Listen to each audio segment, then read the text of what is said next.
Okay.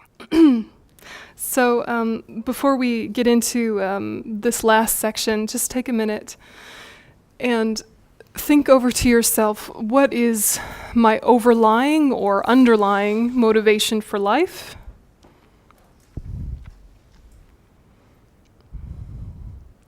Just try and really clarify for yourself what gives me meaning and purpose. What concepts or ideals or universal responsibilities and ethics.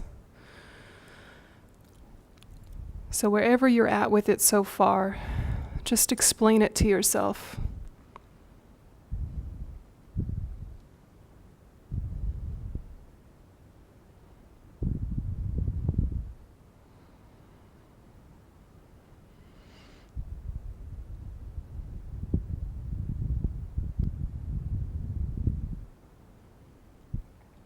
And it's okay if the purpose is to find purpose. And it's okay if it's very clear and obvious to you, repeat that back. And if it's under development, just explore where you're at with it.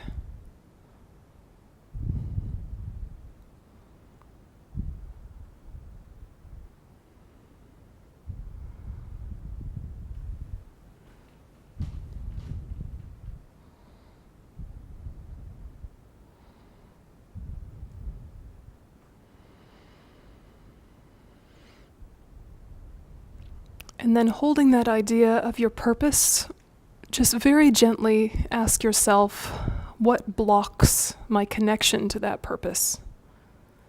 What internal attitudes, what external influences, what seems to prevent me engaging with my purpose or distracts me from it?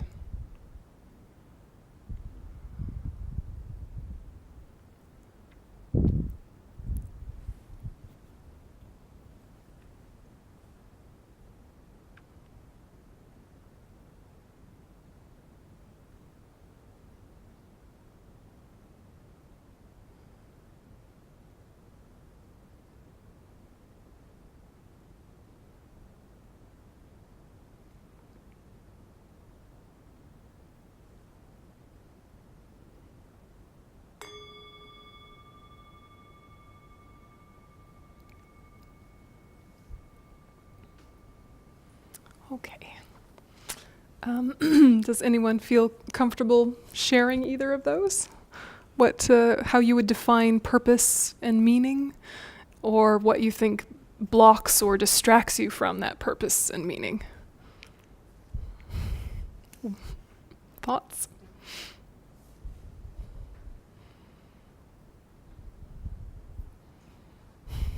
Are you thinking, look, you tell me, that's why I came to this course. What? What gives your life purpose and meaning in general? Some concepts that you connect with. Yeah. I think that to be a better person. Mm-hmm. To be a better person. Trying. Yep. Trying. And I think what blocks it is Trying to survive blocks being a better person. That's interesting. Tell me more.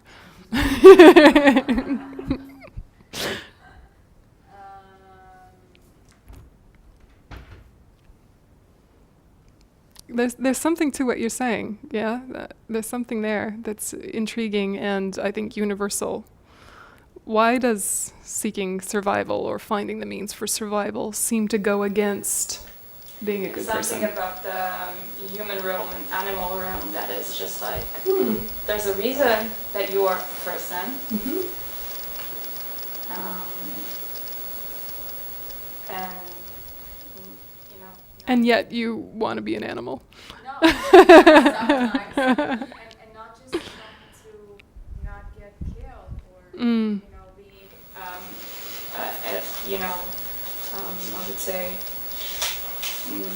I would say there's something about animals that are like korban, like the victims of some circumstances, and like they can't do much. Yeah. And they're just trying to get by.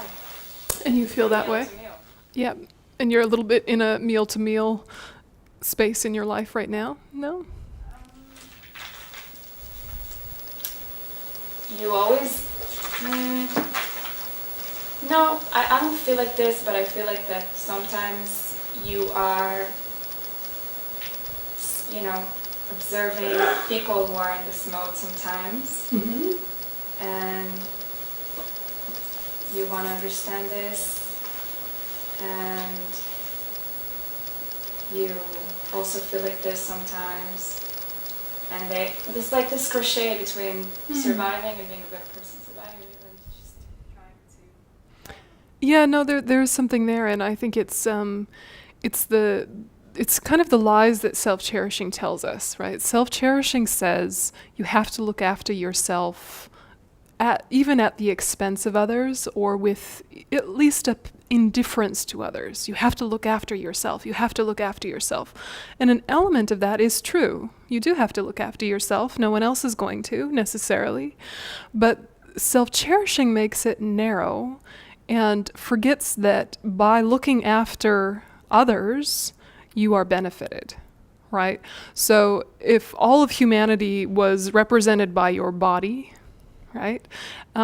Your hand, if it had self-cherishing, would say, I need only things that help me, and the things that help the rest of my body don't matter. So I don't need to eat and I don't need to drink, because the hand doesn't need to eat and drink. The hand needs nice lotion and it needs warmth, but it doesn't need food, forgetting that if the rest of the body doesn't have food and drink, this will suffer too, right?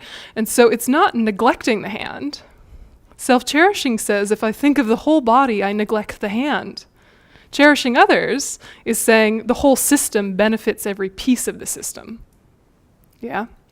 And so working to be a better person sounds like you're neglecting yourself, when in fact you're expanding the idea of self.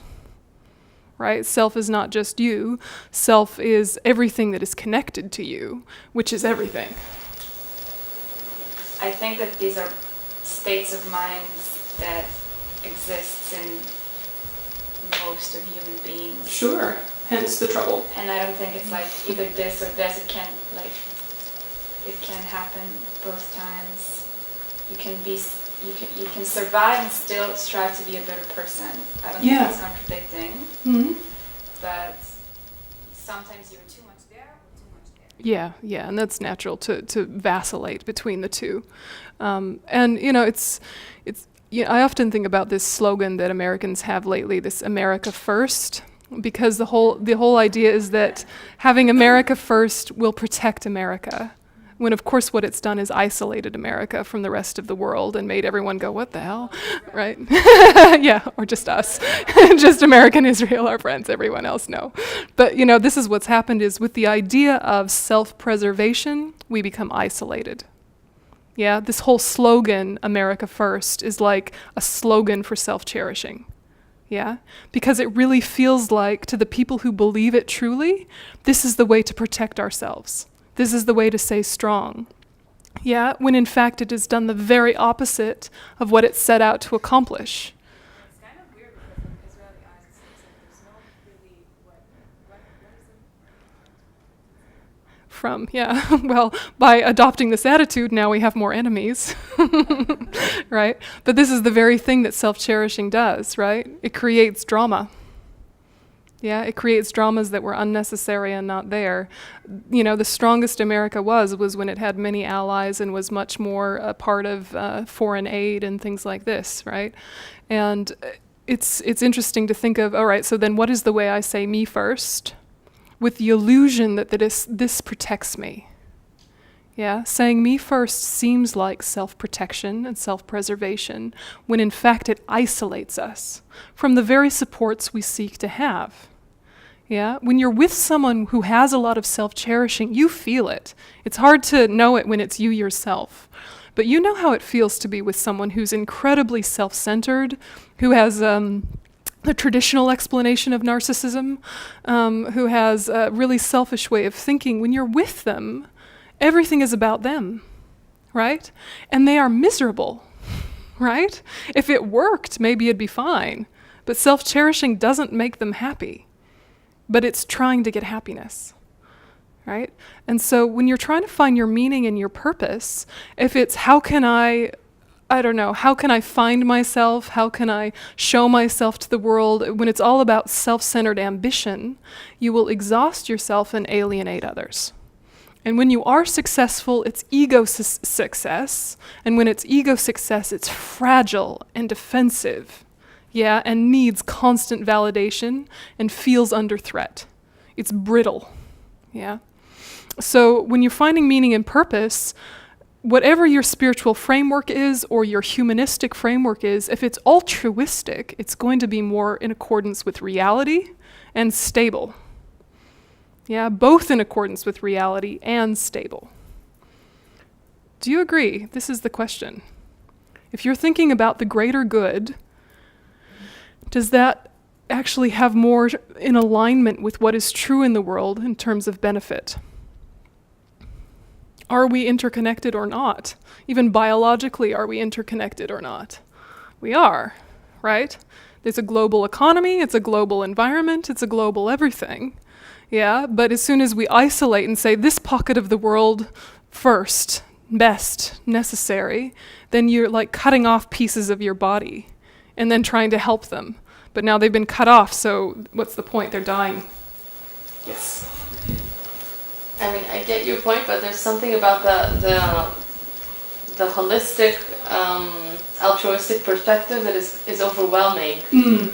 Sure. I think about it a lot of times, I want to become a better person so that I could be of more benefit to the people that I love, to the people closest to me, and then I try to expand it. But by the time it gets to the whole world, then it's very easy to sink into this shame spiral that is but I'm not good enough right now. I can't help Africa. I can't even help my siblings. So I think I would like to know how to do the whole altruistic motivation without slipping into that shame spiral. And it's really about realizing the ripple effect phenomena, right? If you think I have to help all sentient beings directly and specifically immediately, you will of course fail and be exhausted and depressed, or fall short of your intentions to be kind of environmentally aware and humanistically aware, and you'll realize all your own prejudices and it becomes a whole thing. But if you think, in order to be of benefit to all sentient beings, I'm going to try to be a good sister, then it's like, then all of those siblings have a ripple effect triggered in them, right? And so you have this ripple effect going further and further out. So your radius of impact really doesn't matter as long as it's more focused than just you. You kind of start with, how many people can I hold in compassion right now genuinely? How many people can we hold in compassion genuinely? We've got a couple good friends, some good days, bad days, some family members. We can hold them genuinely in compassion where we really do want them to not suffer, and we really do want them to have happiness genuinely, right? A couple people in our life. So we say, okay, that's our current radius of positive impact. And that is significant because it's more than just me. And when I lapse into me first, I hurt that small radius, right? That small radius of people who love me, who depend on me, who I interact with all the time. When I'm thinking, for all of us, I am held in all of us. I'm included in all of us, all 10 of us, say. Right? And if you're getting sort of in that mentality, then you gradually grow it to those family members that you don't like all the time, and those friends who are a little bit less consistently in your heart, right? And your radius of impact is now 20, right? And just slowly, you start working on your equanimity where you're just trying to have a positive impact on anyone who happens to enter into your orbit, right? And it doesn't matter who they are. It doesn't matter if you like them or not. You're not pretending that you like people that you dislike. You're just saying the fact that I dislike them is not an accurate criteria for goodwill.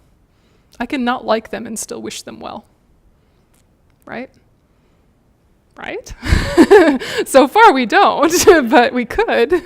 Right? We could say, you're awful and I don't want to hang out with you, but may you be well and happy. May you be well and happy. Because if you're well and happy, then you're not going to cause so much trouble. Without compassion, you think, I don't want you to be well and happy. I want you to be punished for your bad behavior. I want you to be cut off from the herd, from the pack because of your bad behavior, which is not going to stop their bad behavior, right? What if they're included in the herd or included in the pack, and completely flooded with kindness and love? Maybe those surface sufferings will settle enough that their negative behavior naturally is dispelled, or at least there's room for a conversation about it. Yeah, there's some people that are hard cases, right? So you just grow it gently. But this is the thing, is you can keep your small life and make it a huge impact. Yeah. Think of your own family, your historical family. There are a few figures in your family whose stories are still told about, right? There's some figures in your family that there's stories told about them. Whether or not they are good stories or bad stories, they had a notable impact on your family and on the kind of way your family communicates and thinks about the world. Yeah, so-and-so great-grandfather, so-and-so great-auntie, whatever. And then there's millions of ancestors, you don't even know their names. Yeah? So what kind of ancestor will you be once you've passed away? Yeah?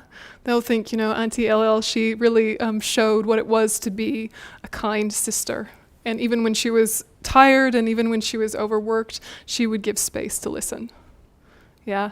And even if she didn't know the answer, the very fact that she was up for listening meant that I felt not alone. Yeah? And then ripple effect. Yeah, so it's easy to get overwhelmed. But if you remember that the biggest motivation can live in the smallest life and have impact, then you don't feel so overwhelmed. You don't have to do anything differently. It's about thinking differently. Yeah? Yeah? Sorry, Noah, next. Yeah, I wonder, because, okay, if I am exhausted, and I am. Sure. Welcome. Like you mentioned about this Ella, the sister who could listen even if she was tired, and she always, and so on and so forth. So if I am exhausted, how can I be benefit? And we are talking Depends on how tired, right? Yeah, we're talking about how tired. Regular tired, get over yourself, listen. Super tired, take a minute, recover. Right? It depends how tired are we talking. Yeah, you need the wisdom. Yeah, exactly. It is not like it is. I think for me it is important because now I'm better in that. But in the beginning, when I heard these teachings, I took it really kind of okay. Yeah, like you could be a doormat and people can walk all over you. Something like that. Yeah, or a martyr. No boundaries and just. And now you know better, don't you? Okay. Not really, because otherwise I wouldn't be exhausted. Yeah. But at least, as you said before, at least I can see. Yeah, exactly. Exactly. But if you're completely burnt out, there's the right way to rest and the wrong way to rest. Right? Right now we rest in a way that is not nourishing. It's not that it's wrong to rest if you're burnt out. You need to rest if you're burnt out, but do it in a way that works. Right? The ways that we choose are the ways of the senses, which are actually stimulating. They're not soothing. Yeah, we go and look at somewhere beautiful, right? We go on holiday or something. Or we go and eat something delicious or watch an interesting movie or all these things, none of which are bad in and of themselves, but don't call them restful. They're distracting, which is a great relief for a moment, but is not changing the underlying pattern. So don't take momentary relief to be deep satisfaction and recovery. When you rest, you have to stop. Right? Real rest is to stop. And as soon as you stop, your mind will freak out because it's not used to stopping. And you will have to be very active in your rest projects. Yes? Oh, I'm resting now. I've taken some sick leave off work. So now what am I going to do in order to rest? What am I going to do in order to rest? Right? okay, first I'm going to go on this holiday, then I'm going to get this massage, I'm going to go to the acupuncturist, I'm going to change my diet, I'm going to do all these things, do. And you've just made like more work for yourself. Yeah? Which is not restful. It is a nice distraction and there is relief involved. I'm not saying that it's not. But if you were to actually rest, you have to stop. Which means having enough renunciation to want to be free of your patterns of suffering. And that means really looking at, how about I don't add anything? Yeah?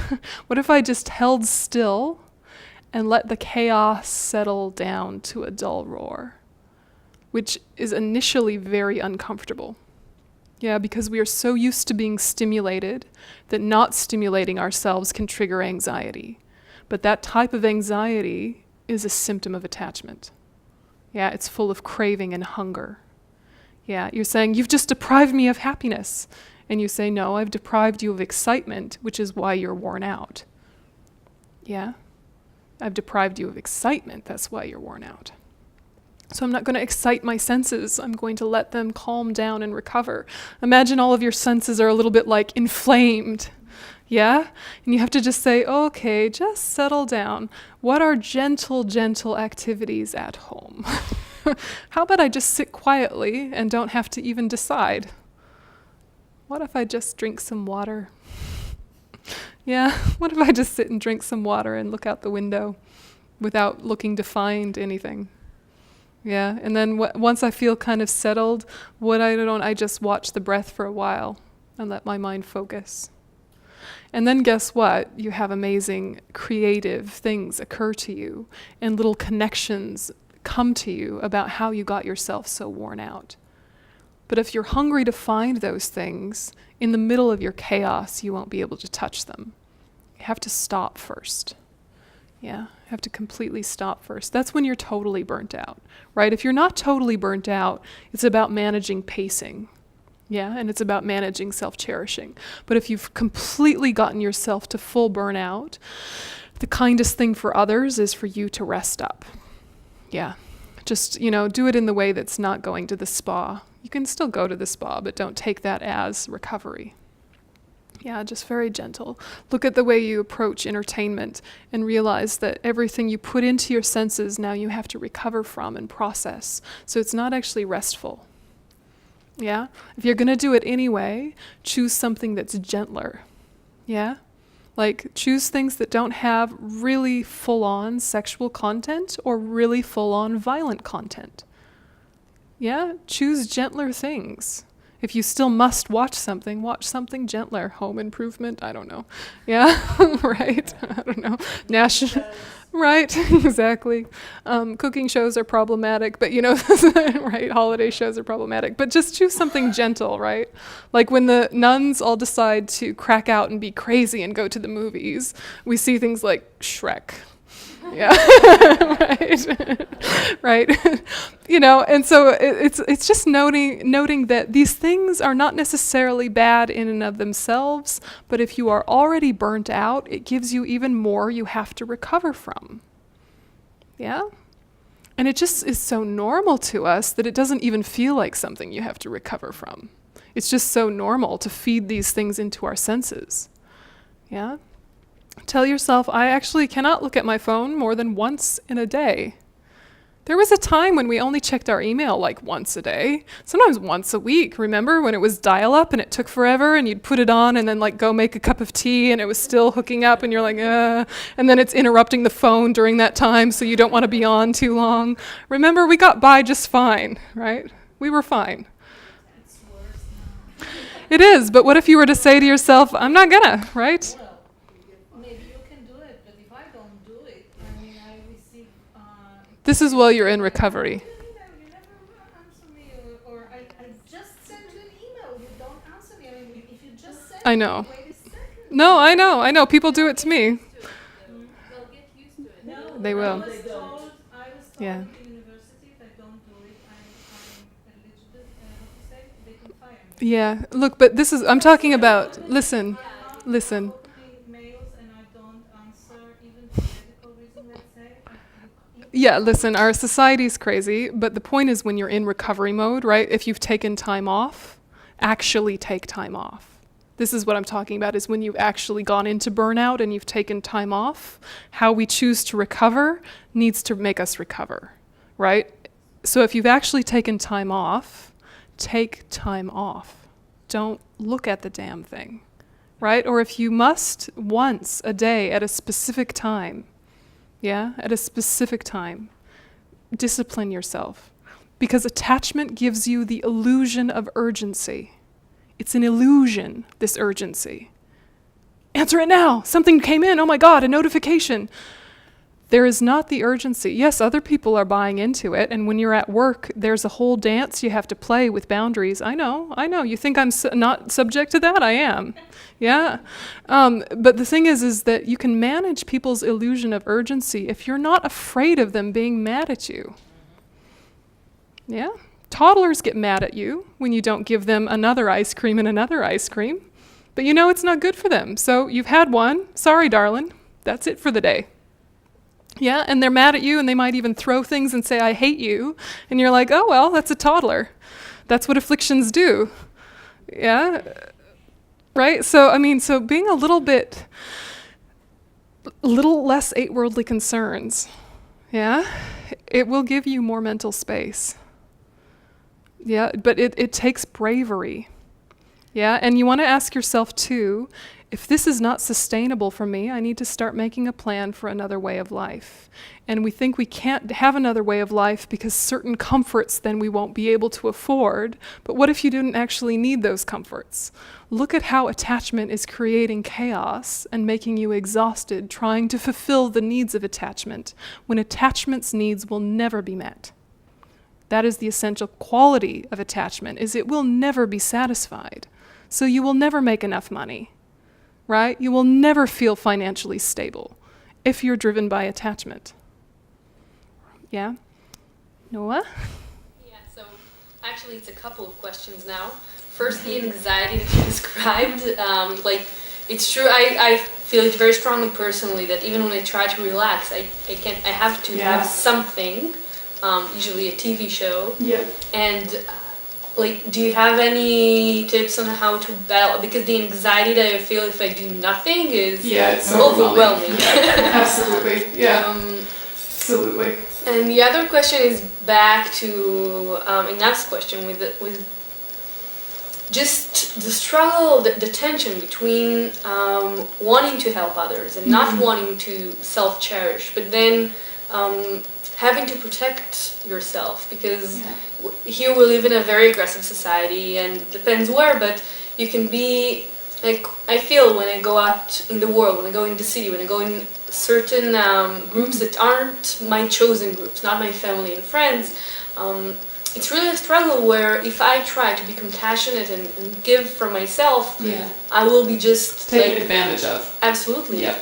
And my response to that ends up being not giving of myself and trying in a sense to not be compassionate, to protect myself, and then I'm not compassionate towards people that maybe I could have been compassionate towards. Because you're having just a general guardedness. Yeah. Look, the first one about anxiety is it's really present, and some people experience it more than others, but the anxiety that happens when you finally let yourself stop, at first you're like, oh good, I can stop, I can rest, and then you're like, oh my God, what do I do now? And then there's, this whole anxiety that happens. It depends on how bad it is, right? So one of the best things to find yourself to do is a very simple physical thing, like washing the dishes or sweeping the floor or going for a walk or writing something. Writing, pen and paper writing, not tappy. Writing. If you know how to write, I don't know, do they teach people how to write now? But, write pen and pencil, right? But draw a picture, but something tactile, because immediately, just like when we do body awareness before we meditate, it has that effect of there is enough going on physically to kind of engage your attention, but it's a gentler, simpler focus, so it will actually help. Yeah, so if you can do something physical, that really can help ground you. So walking meditation, if you like walking meditation, walk the dog if you don't want to do walking meditation, but something physical. And, you know, if you have a friend that gets you, you can say, hey, can you just be with me a little bit while I try and rest and recover? And maybe we just talk gently about a few things I've been meaning to flesh out. Yeah, I have a good friend who I Skype with once a week. And we sometimes, if we have nothing particular to talk about, we'll say, okay, so let's go back to that one thing that we've been meaning to figure out about Buddha nature or something, right? And we have like thought projects on the back burner of when there's nothing pressing to process, let's discuss this idea in more depth. Yeah, and it's nice, right? And there probably are one or two people in your life you can have a deep conversation with. It's very stimulating. Yeah, it depends on your approach, yeah? And I mean, if you're treating it playfully without having to succeed or win, then it can be very restful. If you're trying to accomplish something with the conversation, it can become the same issue. But yeah, start with physical. Start with physical. Like listening to music while you're about, is that okay, or do you do it? If you can wean yourself off of it, right? So if you can't not listen to anything, listen to things without words. Yeah? And if so if you have to listen to something because it's just too soon, you can't go cold turkey, right, from your addictions, then listen to something without words. That's not going to trigger a nostalgia holiday, yeah, which is the great danger of music, yeah. And then if you can very gently wean yourself off music, it is an interesting thing, like, can you just drive in the car without listening to anything? You know, you have to focus on a lot of things when you drive, yeah? So there is a lot to engage you. And at first you're like, but what engages me while driving is stressful, so I want to listen to something soothing or entertaining or something like that, right? That's what the mind says. But it actually gives you one more thing that you have to turn your focus towards. So what if you turn it down and then turn it off, right? You know, and just kind of experiment with that, because driving is stimulating enough that perhaps you won't have an anxiety attack. You say, I don't have to turn it off yet, I'm just going to turn it down. Yeah. Yep. Yeah, right? And red lights could be a great relief. Oh, I don't have to do anything. This is great. Yeah. This is great, right? Israelis don't think that. I'm always so relieved when it's a red light. Oh, good, I get to rest for a minute. Okay. It's funny because I have like a new car, and of course I'm so stupid. I cannot control the thing, Yeah. the music. So my children, they managed everything, and of course after 2 times, all got out of, and I cannot. So in the beginning it was funny because in the beginning it was like, what's going on? And I push the buttons, it doesn't work. Okay, I have to tell them to fix it. Of course I forget. The next time I get into the car, oh, I don't have the music. And it's true, in the beginning it's really strange. And then slowly it's like, I'm so happy nobody's talking into my brain. You stop missing it. If you can be brave through the friction point, that's the thing, because we are not usually brave through that friction point of transition. The transition is really hard. If you can remember that anxiety is not going to last, that the uncomfortable part is actually very short. If you ever had a television and then didn't have one, the first week was like, oh my God, what am I going to do? And then you stop missing it, right? Then you just stop missing it. And then we found YouTube and a whole other problem arose, right? But, there was a time at which where we maybe didn't have TV and didn't miss not having TV. But that's not to say that the first week wasn't really tense. Yeah. And again, it's not the fault of these things. It's not like you have to cut off all of these things. It's about your approach to them. And just like an alcoholic, if you know that this activity is triggering negative states of mind that burn you out, it's better to avoid them.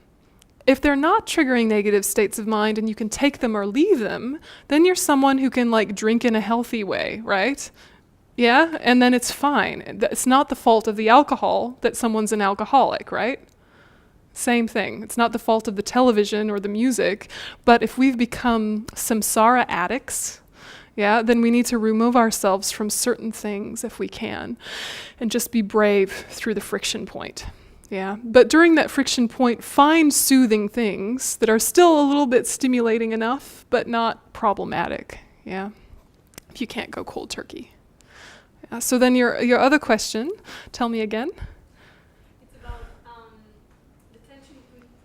Oh, yes. Yep, this one. So, all right, so boundaries, right? What is the difference between a boundary and a barrier? Yeah? A boundary and a barrier. Boundary good, barrier bad. Tell me about the difference. What's the difference? Barrier is, I don't want to deal with this. Yep. Yeah, exactly. Yep. I don't know. Yep.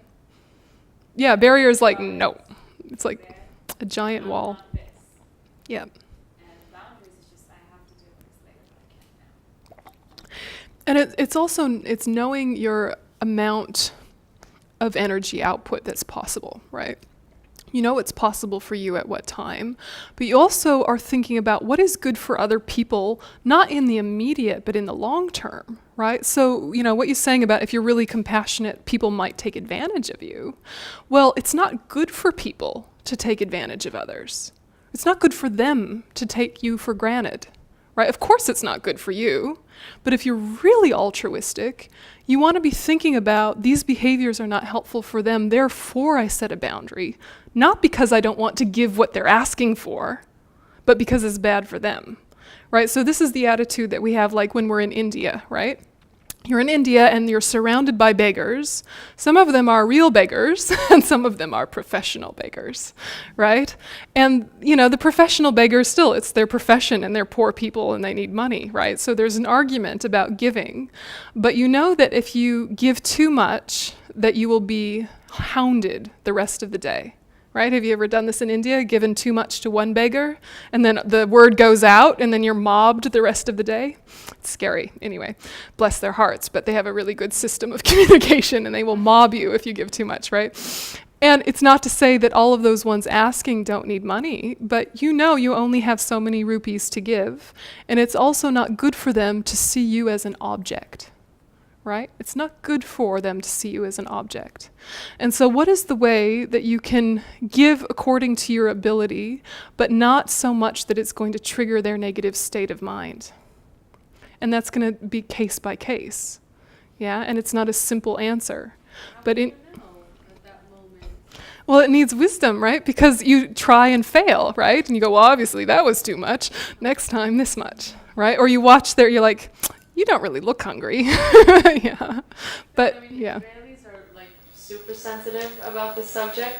Like when beggars come to restaurants in Tel Aviv, people are like angry. Oh, right. Yeah, like he should go work. He's taking this money for drugs. And I always have this argument with friends and with family because my mother always taught me that if a person is asking for it, They probably I don't care if he's doing drugs or whatever. He's probably...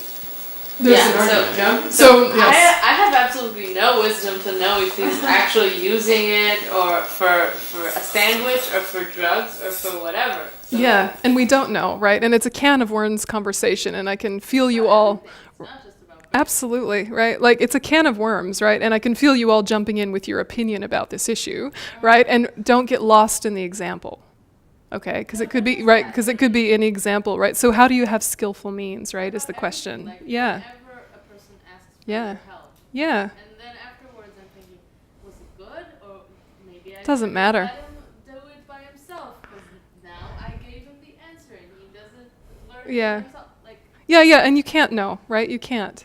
You can guess. You can make an educated guess based on your own wisdom, and sometimes you'll make the wrong choice, and that's not even the point, right? The issue is, exactly, what is your motivation? It's like waiting for the result. Yeah. Same. Exactly. You know, they say that when a bodhisattva is asked for help, their whole body is flooded with bliss.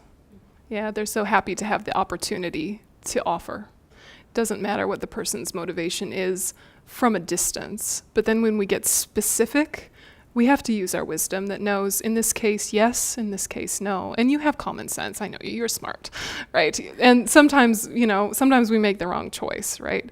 But if your motivation is for your sake, yes, for your sake, no, but the motivation is for your sake, then we're going in the right direction. But it's for my sake Mm. because if I just give everybody takes and I won't have enough left. Yeah. Giving is not going to be the result, is not going to be the cause for poverty. Not Yeah. about money, but Yeah. just resources, like how much I have that I can Yeah. Yeah, you just have to be honest, yeah? Just be honest with yourself. Boundaries, not barriers, right? Keep saying it in your head. Boundaries, not barriers. To say, today I'm done, right? Like, for example, we're going to finish this class soon, and then some of you might want to have a whole long conversation, and I'm going to say, sorry, let's talk about it next time. Why? Because I only have so much energy in me during the day, not because it doesn't matter. It does matter. You guys are very valuable to me, and I really want to be of benefit. But if I speak when I'm really tired, you're not going to get the best of me, right? So even if I forced myself, you wouldn't get the best of me because I wouldn't be as clear as I was a few hours ago. So I'm saying no for both our sakes. Yeah? But it's not a no forever, it's a no not right now. And people can feel that difference when it's no for now as opposed to no, which is the barrier, right? The barrier is like a wall of no. No forevermore. No even when it's reasonable. No because you piss me off. No because I need. Barriers are really problematic because again, they isolate you. But boundaries say, in this moment at this time, my wisdom says this. For both of us. Yeah, for both of us. Just very gently. So, I know that you guys have this worry about being a sucker or being taken for granted, and it's a huge kind of cultural strand, and not only not being a sucker, but sort of like making other people the sucker a little bit sometimes comes out. Like, I'm going to take a little bit of advantage of this situation. It comes through sometimes, yes. And, we all have our cultural conditioning, all of us, right? I have very obnoxious American conditioning, which has not gone well in my life karmically, right? But if we can kind of like take a step back from, okay, just because it's normal doesn't mean it's right. Just because it's normal doesn't mean it's right. But because it's normal, I need to treat it really delicately or other people are going to feel judged. Yeah, so if I'm living different to my cultural conditioning, I need to be really aware that it's going to piss people off if I'm too loud about it. Yeah. Do you know this line, right? So you're living differently internally. But there's a very famous mind training slogan that says, change your attitude, but maintain your natural behavior. Yeah? So you look the same, you sound the same, you do the same basic things as the rest of society, but because your attitude is different, you're not doing them in a damaging way. Yeah, and so they're very subtle differences. Very subtle.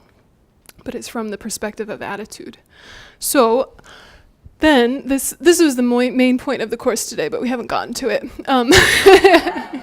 But no, it's important to do this context, right? It's really important to understand what we mean when we say joy.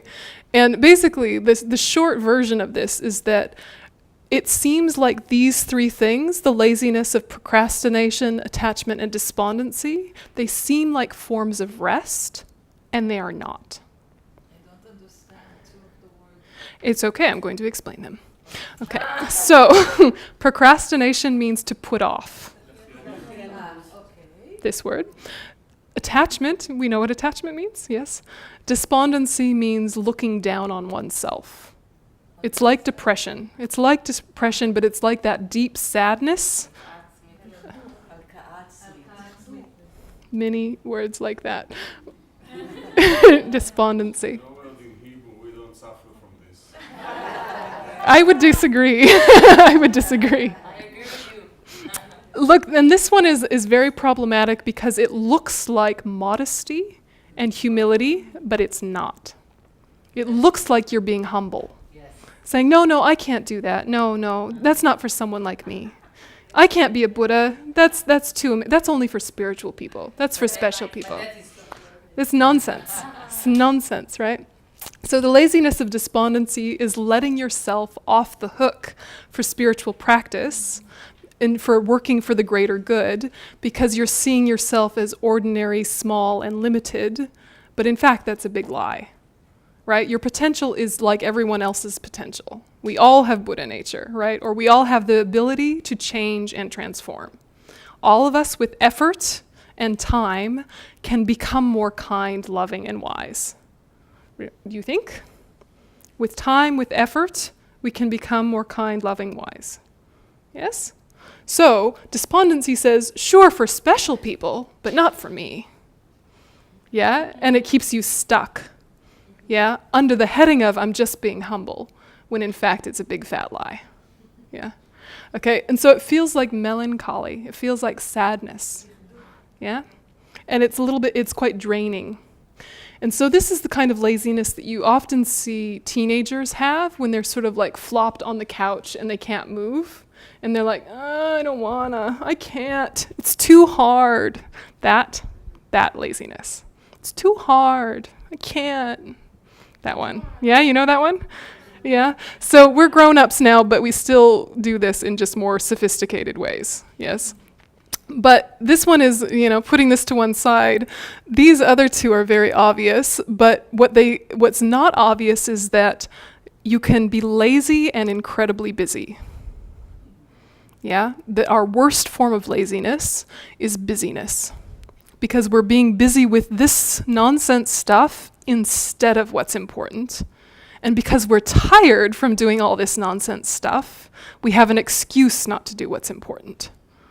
Yeah? We have a valid excuse now because look at how productive I've been. Yes? When all of that productivity was just limited, this life, irrelevant, samsaric. Yeah? Yeah, so this also gives you the illusion of urgency. Okay, so you're really, really busy to avoid. Right? So there's an important, deep conversation you need to have with your spouse about your finances. It's weighing on you heavily. It's an important conversation. And so they get home, you're about to have the conversation, and then you go empty the dishwasher. You know this one? Right? You did need to empty the dishwasher. You did need to do that. It was important. It was on the list of things to do. But this laziness made you avoid the important thing to do something more tangible and easy. Yeah? So then you feel like, yay, I emptied the dishwasher. Yeah, now the dishes are all put away and the kitchen is clean. And all of that is completely justifiable because it needed to be done, right? But you did it instead of the important thing. And the reason this is a problem for burnout is that what you needed to do is still hanging and eating you. Yeah, it's still eating you at the back of your mind. So it's not like you gave yourself relief from the big thing. It's that you compounded the big thing with adding more tasks. So this can happen in either of these. So when you're procrastinating, when you're putting things off, the things you're putting off build in the background, right?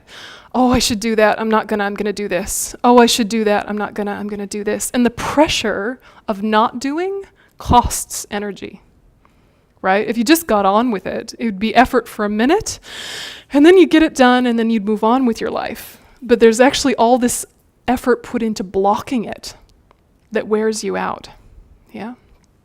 So procrastination, putting off, can look like busyness, but it's actually avoidance. Laziness of attachment is you do want to practice the spiritual path, or you do want to be a volunteer in this great charity, and you do want to be a good parent, but you also would like to see Game of Thrones, right? So you have these big ideas that you want to do, and then there's this one thing, but it's like, yeah, but also I could just watch Netflix, right? So you have good goals and ideals and visions, but your attachment ruins it. Yeah? So instead of going for deep contentment and sustainable joy, you go for instant gratification. Yeah? Which would be fine if it was occasional. It would be fine if it was intentional. But we do it so automatically, it becomes our whole life of do the attachment thing instead of the deep thing. Yeah? It becomes our whole life actually moving from attachment to attachment. And then we feel so sad that we didn't do the important things. Like we didn't write that book we meant to write, or we didn't do that program we meant to program, right? We didn't look into different ways to change our career and go back to school. Yeah, there were things we wanted to do. Why didn't we do them? Because we were attached to nonsense. Yeah? And so that eats our joy and it eats our energy. So attachment is getting instant gratification, and then it becomes a habit. Yeah, and then we miss out on that deep, deep contentment. So these three types of laziness block energy and create burnout. Yeah, and I'll send Tal to send the rest of you. There's a meditation that unpacks these, so I'll send you a guided meditation that goes with these, and we can talk about it a little more in the last session of this program. And there's a curriculum that goes with it. So if you didn't get the handout, then just bug Tal. She'll send it to you. Okay. Won't you? Okay, so we'll just take a minute and dedicate all the energy we put into this.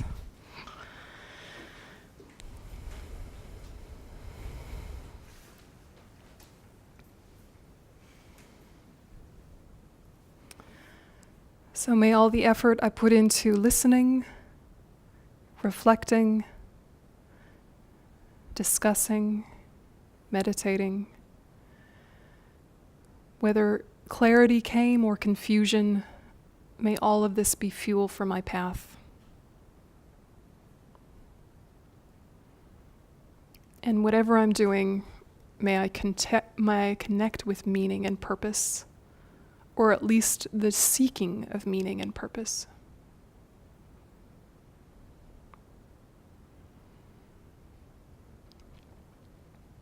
And if you know the dedication prayer, you can join me. Ge wadi nyudu dang lama sangye drugyune drowa chinkamalupa de salagupa sho janchu semcho rinpoche ma ke panam ke gyuachi ke panyamba me pa yang gone gondu pelwa sho.